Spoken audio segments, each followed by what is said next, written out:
Rakyat nggak boleh bicara, mulutnya diplester, itu malah berbahaya. Poin saya, janganlah pemerintah ini alergi, cepat marah, kemudian tidak boleh ada warga negara yang melakukan kritik atau berbicara yang tidak menyenangkan kepada pemerintah atau kepada pemimpin kita. Sekaligus dalam hal ini kepada Pak Luhut Panjaitan, sahabat saya juga, mungkin harus mengurangi pemerintah ini mengeluarkan statement yang nadanya ancaman, ya. Tidak baiklah. Ya memang pemerintah punya kekuasaan, Pak Jokowi punya kekuasaan, tetapi kekuasaan ini kan bukan untuk menakut-nakuti rakyat, untuk mengancam siapapun. Kalau misalkan pemerintah ingin menyampaikan, sampaikan dengan baik. Sangat bisa ditempuh cara-cara seperti itu.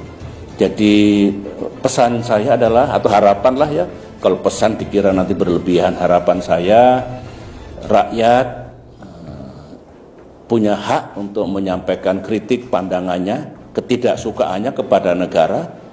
Pemimpin itu kalau mendengar rakyatnya tidak suka, kadang-kadang perlu itu untuk introspeksi gitu ya.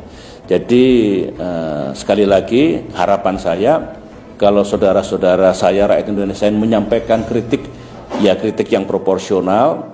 Kalau statement yang seperti pemerintah berbohong tentu harus disertai bukti. Tapi silakan gunakan untuk kepentingan bangsa kita. Nah, harapan saya untuk pemerintah ya tidak perlu arogan, ya tidak perlu saya punya kekuasaan, awas saya lakukan sesuatu nanti. Begitu harusnya. BIN intelijen tidak boleh menakut-nakuti rakyat.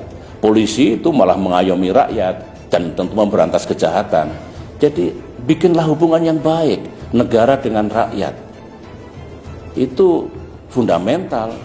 Konstitusi kita sebetulnya oleh para pendiri republik diniatkan dulu tidak boleh menjadi negara kekuasaan, tapi juga tidak boleh rakyat itu di dalam menggunakan kebebasannya absolut. Ayo bareng-bareng, jangan kelewat batas. Kalau itu yang terjadi di masa depan ini akan baik. Dulu saya memimpin kurang apa? Dikritik, dihajar, dihujat, tapi pemerintahan saya tidak jatuh, ekonomi tetap 6%, demokrasi hidup, saya selesai alhamdulillah tepat pada waktunya. Jadi menurut saya ini juga pelajaran yang perlu diambil oleh kita semua. Dan memang sekarang maaf ya, tidak banyak kritik pada pemerintah, kritik kepada Pak Jokowi mungkin baik untuk stabilitas ya mungkin. Tetapi saya dulu negara juga tidak jatuh meskipun dikritik habis-habisan.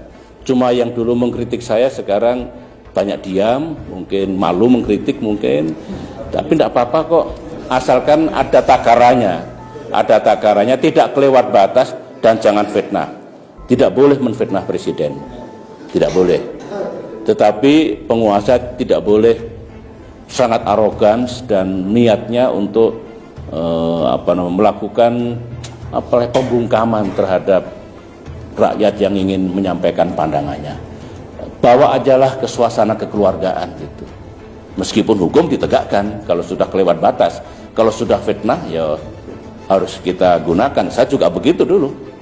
Dikritik 1000 kali, dihujat ribuan kali.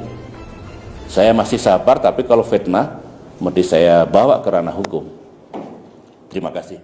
Saya kira begitu dulu ya.